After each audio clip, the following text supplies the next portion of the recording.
Very good morning to all of you. Please switch on your videos. So in the previous classes, we discussed about accounting ratios.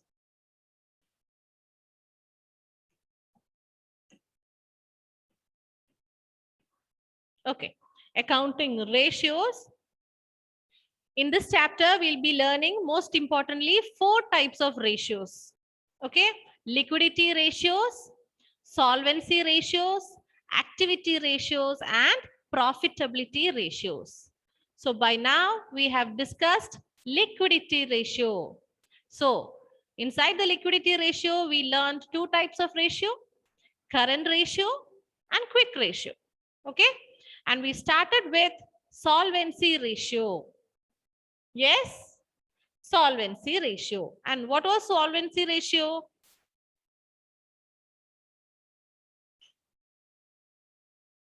What is solvency?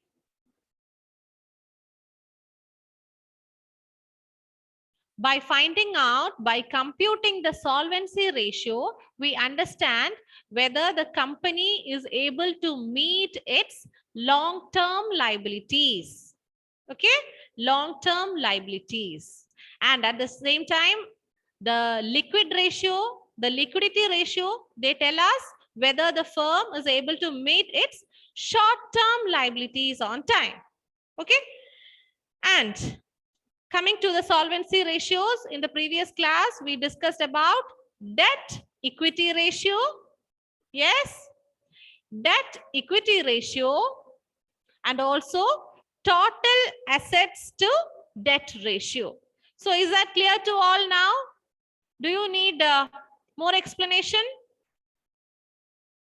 Debt equity ratio. So what is debt? Debt means the long-term liabilities.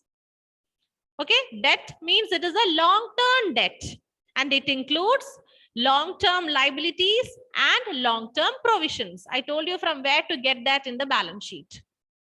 Okay, so together they are called the long-term liabilities. Coming to equity. What is equity? Equity is, just a second, let me take the balance sheet. Yes. What is equity? Equity includes the shareholders' funds, reserves and surplus, okay, and also money received against share warrants. That is the equity.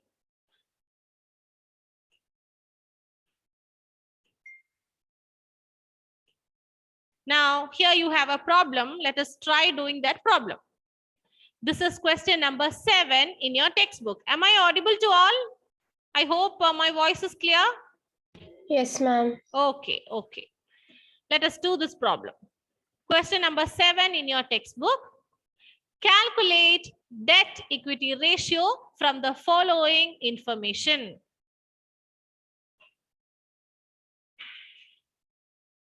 Very simple problem. Everything is directly given to you. Total assets are given. Total assets are given. Total debts are given. And also current liability is given. Okay. Total assets 15 lakh. Current liability 6 lakh. Total debt 12 lakh. Now what is the formula? Debt equity ratio is equal to debt by equity. Debt by equity. Now, coming to equity, we know that it is only the shareholders' funds. Okay? And here, total assets and total debts are given. So, how to find equity? Equity will be equal to the total assets minus total debts. This is how we find out equity. See, These are all, whatever formulas are given, they are all the standard formula, but based on the differences in the question, we will have to make arrangements in the formula. So equity is equal to total assets minus total debts.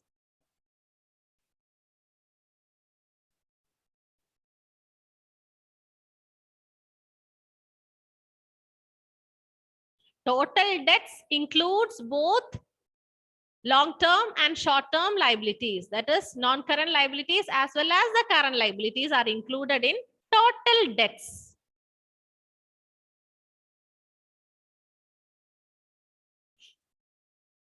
So the equity is equal to total assets minus total debts.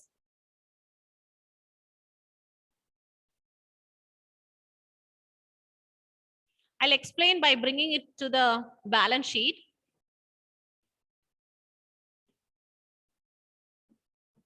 See, we know the first one is shareholders fund. Am I right? First one is equity. Equity, we don't know how much it is. Then total debts are given. Total debts. How much? Total debts, 12 lakh is given. Okay. So this is how you know the balance sheet is in the vertical format. So upside, on top, we have the liability side, and down we have the asset side. So total assets are given to you. Total assets are given. How much is that? 15 lakh. So what is the total now? Total of both the sides, it is 15 lakh. Grand total. And we know it is a balance sheet. Both the sides should be equal. 15 lakh. So how do you find the equity now? How to find equity? This equity plus total debt will give you 15,000, which we know that the asset side is 15,000. Did you get the idea? Okay, this is a balance sheet, okay? This is how the balance sheet is. On top, we have the equity liability side. On top, it is a vertical format. And under that, we have asset side, asset. So how to find equity? Equity is total assets. Total assets, this minus this. So that's how we got 3 lakh.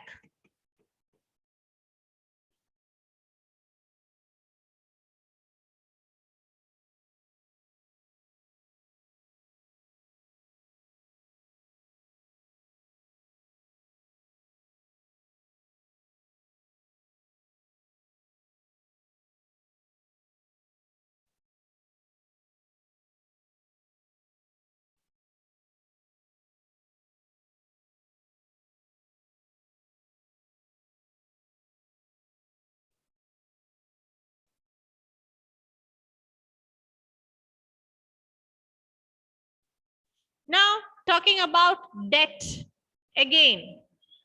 Total debts are given to you. Total debts are given to you. And we know that debt by equity, this debt means what? It is only the long-term liabilities, long-term debts. We don't need the current liabilities. The short-term liabilities are not required. Okay, so this long-term debts, it includes, just a second. Yeah, long-term debts, this will include what? Sorry, total debts will include long-term, that means the non-current, as well as current liabilities in the balance sheet. Total debts are given 12 lakh. 12 lakh. And also in the question, current liabilities are given 6 lakh. Yes. So how to find total debts? Sorry, long-term debts. How to find long-term debts? Long-term debts plus current liabilities is this 12 lakh. So 12 lakh, the total debts minus current liability will give you the long-term debts, which is 6 lakh. So now we have all the informations. Substitute it in the formula.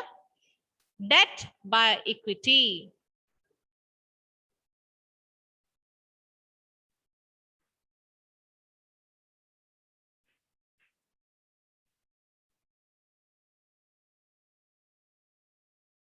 Okay, and the debt equity ratio, we have an ideal ratio, a standard ratio, and it is 2:1. This is how a business, a company should maintain its debt and equity. Debt should be the double the equity. Okay, debt should be maintained as double the equity. That means there is sufficient fund. It is well managed to pay off the long-term liabilities. That is the meaning of that.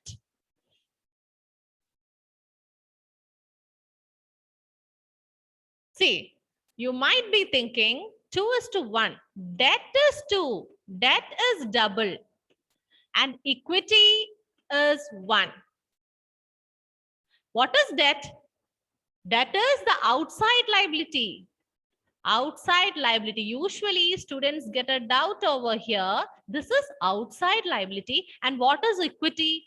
It is internal liability. Am I right? It is a liability towards the owner. Owner. So is this the way it should be maintained? Always we should maintain the outside liability less, no? Then why is it like this? Debt double, equity less. Why? Why? Because for debt, the long-term liabilities, we need to pay only the interest. Just a second.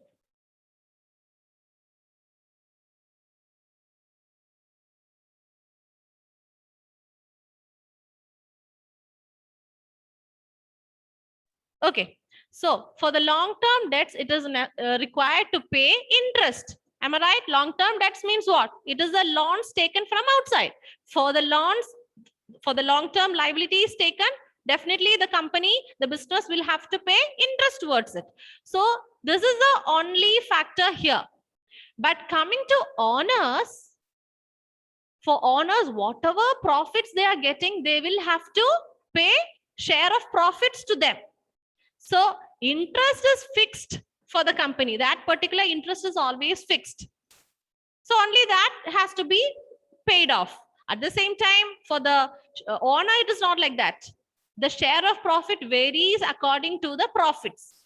So it is always, this is the way the company will maintain the ratio. Okay. And not only that, if profits are more, as according to the increase in the profit, the tax liability will also increase. They'll have to pay more tax. Their tax burden will also increase. So it is always better. This is the way preferred by the company to maintain the debt and equity. Is it clear? Okay. So let us do one more problem. Debt equity illustration. Equity share capital is given 1 lakh. General reserves are given. Accumulated profits. Please take down. Debentures.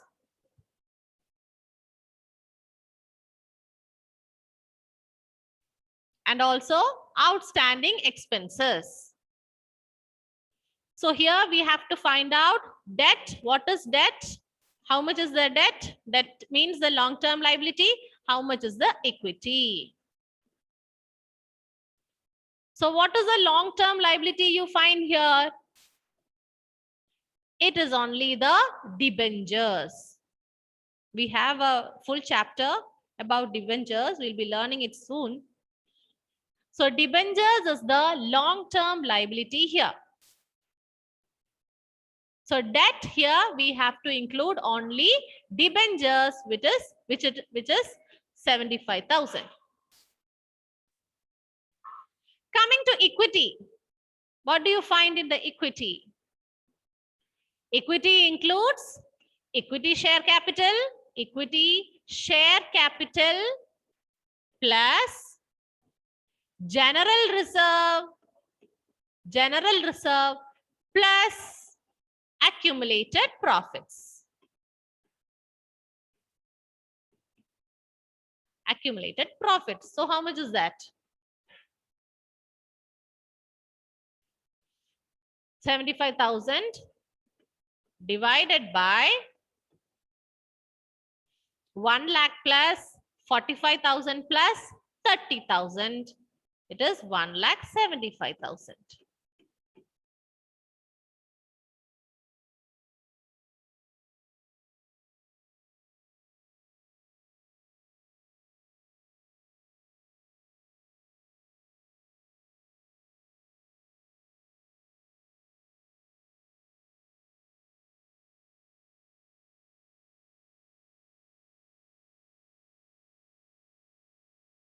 Okay.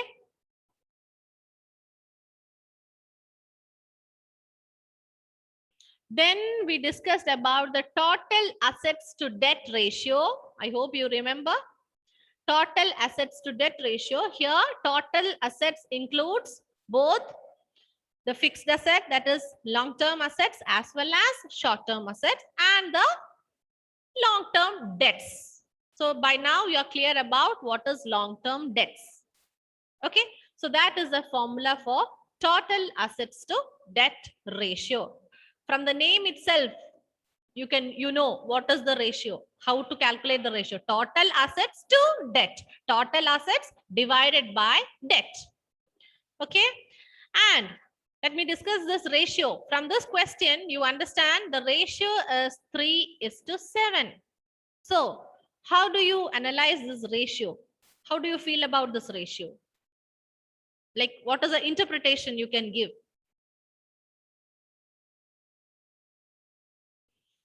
We know that what is the ideal ratio? Ideal ratio is 2:1. I told you always it is better to maintain the debt, the double, and share the equity as 1. The half of it, half of the debt. But here you can find the ratio 3:7. So how is it maintained?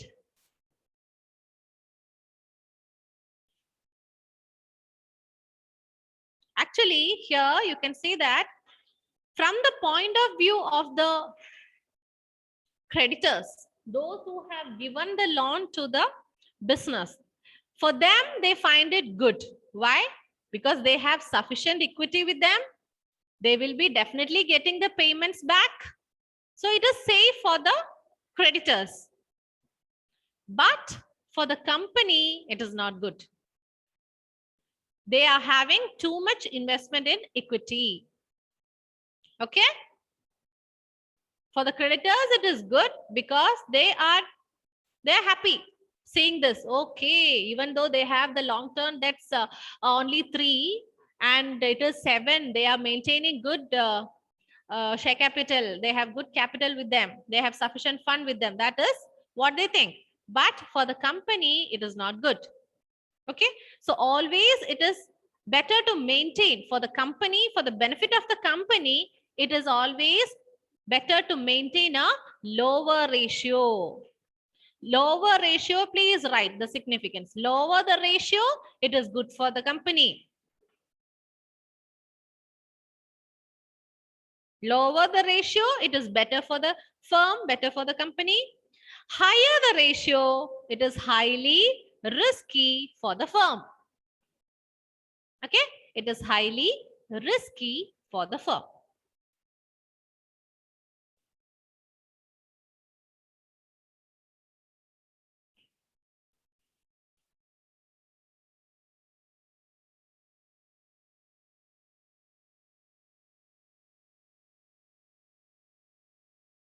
First of all, I'll give you the briefing of all the ratios. Then we'll move on discussing each and every questions. Okay, I'll be giving worksheets. Then later on, after learning all the ratios, we'll solve everything, all the questions. So the next ratio we are going to study is about debt to capital employed ratio. This is the next one. Okay. Capital employed. Debt to capital employed ratio. Debt is the very same, the long-term debts. Okay. Long-term debts. And what is capital employed now? We have come across this term before while calculating goodwill. Capital employed. You remember? Capital employed. Capital employed means the net assets. How the assets are used by the company. How is it efficiently used? The capital employed. So the capital employed, you can calculate it. We know that a balance sheet, the normal balance sheet, we say, I'm talking about the normal balance sheet, the horizontal one. We have the liability side as well as the asset side. Okay. So you can calculate this capital employed from both the sides. I mean, by making use of the liability approach as well as asset approach. Liability approach, asset approach.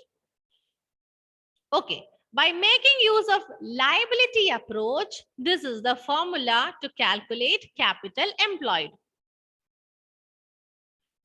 Capital employed is equal to long-term debts plus shareholders' funds. Okay. When you add up the shareholders' fund as well as the long-term debt, that way also you can calculate capital employed, or based on the asset approach. That means asset approach means by making use of items on the asset side. Okay. Asset side. From the asset side, how do you calculate the capital employed? Capital employed is total assets minus current liabilities.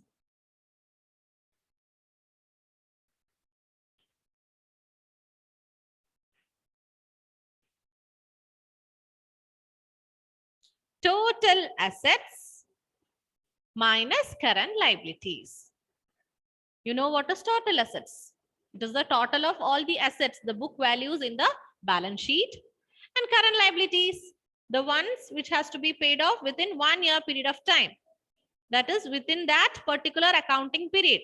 Accounting period is 1 year, 12 months. So within a short period of time, the liabilities that are cleared within a short period of time. That is current liabilities. So these are the two ways to calculate capital employed. So once you get this, now you can substitute it in the formula. Long-term debts, it is clear, no? Debts are the long-term debts. Long-term debts includes the long-term liabilities, the borrowings, long-term borrowings as well as long-term provisions. Debt to capital employed ratio. Please take down the formula.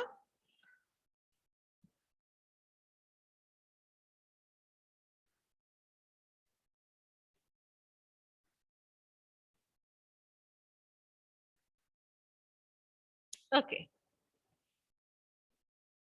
Ma'am. Yes. Ma'am, so which we should use capital employed, that two equation?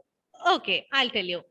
This is a very common doubt. Students used to ask the same doubt before also. See, I told you the formula is these. You should keep in mind both the formulas. It is based on the questions that you use the formula. What are the items? Based on the items given in the question. If in the question you are given total assets and current liabilities, then we will go for this. Okay. Sometimes long-term debts, total asset, long-term debts, total assets and current liabilities will be given. So long-term debts, we need it as the numerator. Will it be possible to use the first formula without shareholders fund? No. So based on the data given to you, we will find out. Okay. So that's what I told you in the beginning also. This is the standard formula. Okay. These are the formulas generally you find in the books and the standard way of presenting the formula. But application is based on the question. Good question, Anjo. Okay. So that is about debt to capital employed. So by now we learned 3 ratios under solvency ratio. Okay. Solvency ratio, 3 types. Which were they? Debt to equity, total assets to debt, and debt to capital employed ratio. Moving to the next one. Next one, it is proprietary ratio. Proprietary ratio. Who's a proprietor? Who's proprietor? Proprietor means the owner. The owner itself is the proprietor. It is another word used for owner. So proprietor's fund means what? It is the owner's fund. That means the equity. Okay. So the formula here for proprietary ratio is proprietor's fund by total assets. Or you can say shareholders fund. Proprietor's fund is the shareholders fund. Who are the shareholders? They are the owners.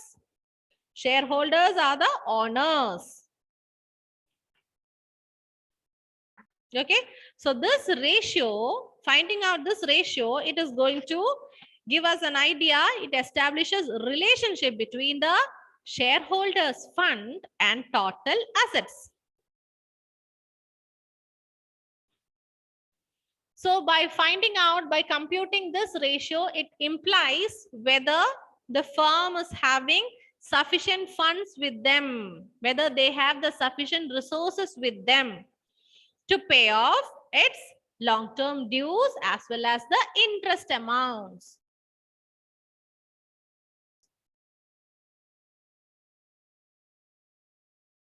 Proprietors fund, or you can say shareholders funds divided by total assets. Total assets, you know what are total assets? It includes both, everything, the fixed assets, which is the non-current assets, as well as the current assets. Also, the tangible assets, intangible assets, everything. Whatever comes in the asset side of the balance sheet, they are the total assets. Shareholders funds, which are they? It includes equity share capital, preference share capital, reserves and surplus, and also the share warrants received from the share warrants. Okay. And if suppose, so please take down the meaning, the relation, the proprietary ratio, it establishes the relationship between shareholders funds and total assets of the firm.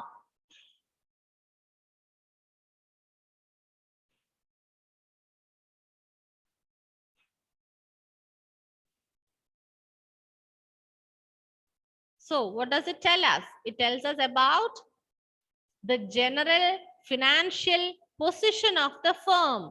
The proprietor's fund, the shareholders fund is compared to or analyzed with the total assets. Whether all the capital, it is properly used, whether they have sufficient funds to meet the liabilities, the resources, assets are their resources. Okay, formula is shareholders funds divided by total assets. And here we don't have an ideal ratio as such. No ideal ratio. There is no cut and write or standard ratio is not there. But it is preferred to maintain it in a higher ratio. Higher the ratio, better for the firm.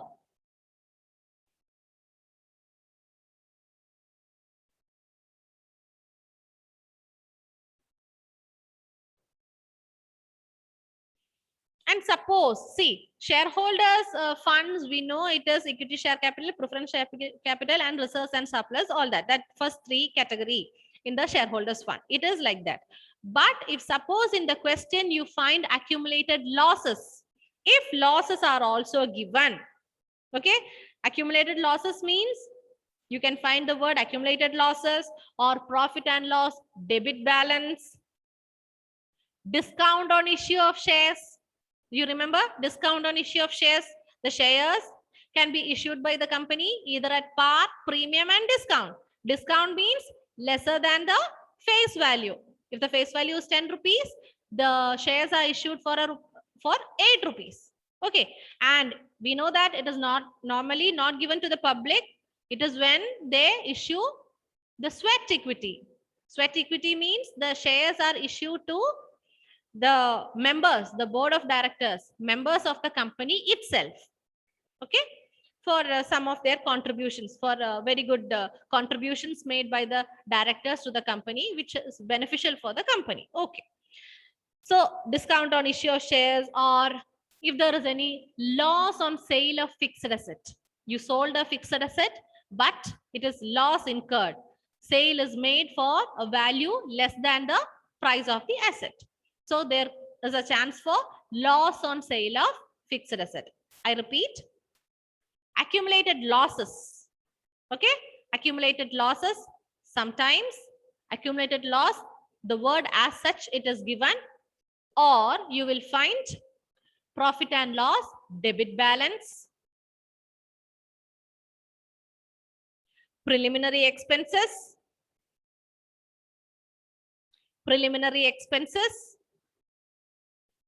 discount on issue of shares,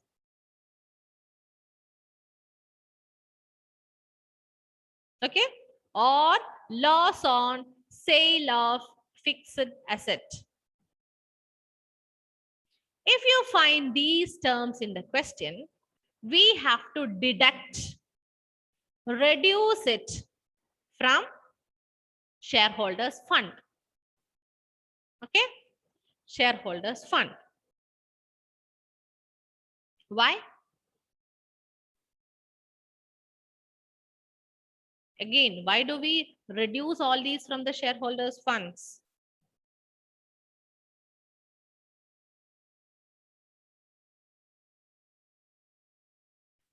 It is to reduce the tax burden, to show lesser value of profits. That is why we reduce accumulated losses. When the profit it gets reduced, automatically it reduces the tax burden, tax liability of the company. Okay, so this is proprietary ratio. The formula is proprietors fund, or you can say the shareholders fund divided by total assets. Here is a problem for you. Let's try doing that. Please switch on everybody the videos. Please take down the question. Equity share capital is given. Preference share capital is given. Reserves and surplus is given. Debentures are given. Creditors are given. So this is your liability side. Okay, and coming to the asset side, we have fixed asset, current asset, investments. Find out the proprietary ratio.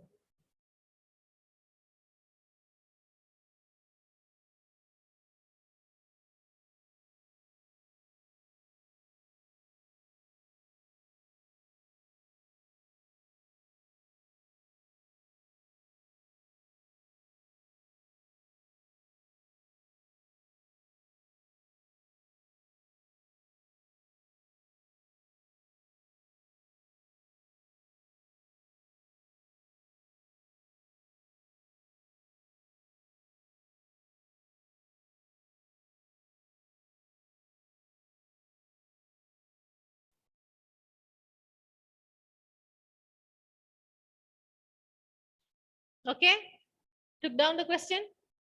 So find out, start doing. Shareholders fund. Shareholders fund includes, what all are included in the shareholders fund? Tomlin, can you say?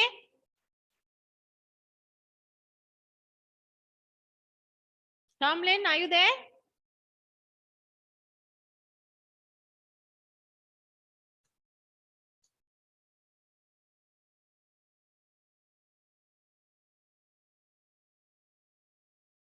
Anjo, can you tell me?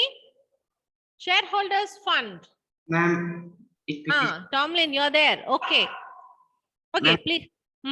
equity share capital and preference share capital. How about reserves and surplus? Yes, yes. Yes, yes, yes. Okay. So the shareholders fund includes equity share capital, preference share capital, and reserves and surplus. Debentures are long-term debts and creditors are short-term liabilities. Okay, short-term debt. So that is not required. We only need the shareholders funds. And how about the assets? What is the formula? Shareholders fund divided by total assets. So what should be taken from the asset side? Anjo? Which is the figure that we take for denominator?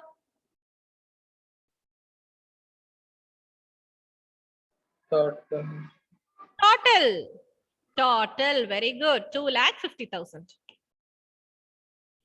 Okay.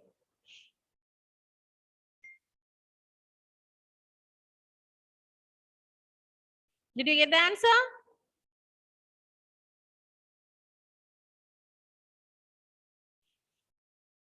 Shareholders funds 1,75,000.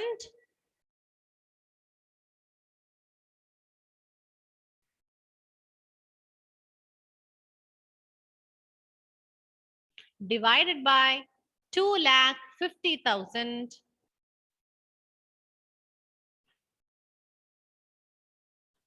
So you get the answer as 70%.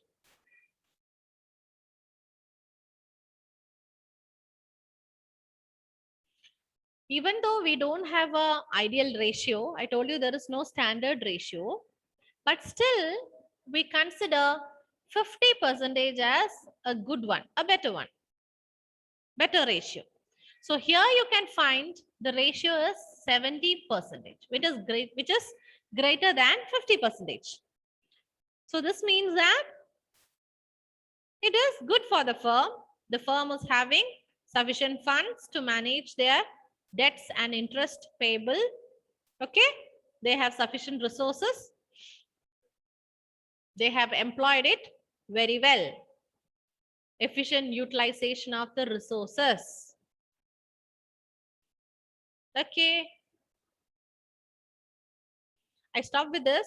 We'll continue in the next hour. And let me tell you, I understand your exams get over today. Am I right? Or is it over? Mine is over. Okay, yours is over. 12th standard is over. So don't forget about the project. The group members discuss and find out the balance sheet, and we will start calculating the ratios. Okay, whatever ratios you come across in the class, you will calculate it with the help of your balance sheet. And we are going to analyze the financial position of that particular company. Okay, so whenever together we'll go, so that you will not have much doubts, or we can clarify that time itself in the class. Do you understand what I say? So please switch on the video, everyone. So I have given you how to find out the balance sheet. I told you how to find the balance sheet. So group members discuss among yourself, decide upon the balance sheet. Okay. Then start calculating the ratios. For the next class, at least you tell me about the balance sheet that you have found. Okay. Okay. And wind up the session. See you in the next class, next session. Thank you.